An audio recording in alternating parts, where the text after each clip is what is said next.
ایک روز حضرت محمد مصطفیٰ صلی اللہ علیہ وآلہ وسلم نماز پڑھنے جا رہے تھے کہ ایک شخص کفار کی طرف سے آیا اور آتے ہی ایک چادر اتار کر رسول اللہ صلی اللہ علیہ وآلہ وسلم کے گلے مبارک میں ڈال دی اور پیش در پیش دینے شروع کر دیے۔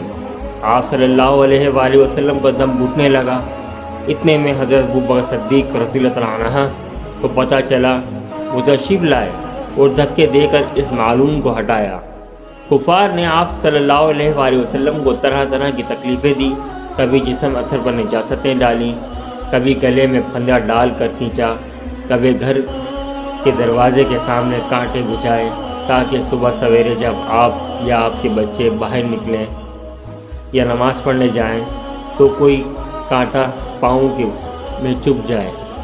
گالیاں تک دیں، قتل کے منصوبے تک بنائے، جسم اتھر کو لہو لہن کیا، قید میں رکھا۔ آپ صلی اللہ علیہ وآلہ وسلم کے صحن میں پکے ہوئے کھانے پر غلاظتیں پھینکی۔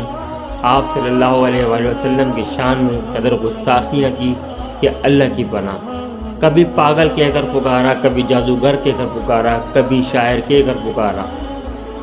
سرور کائنات محمد مصطفیٰ صلی اللہ علیہ وآلہ وسلم پر کس قدر سختیاں کی گئیں۔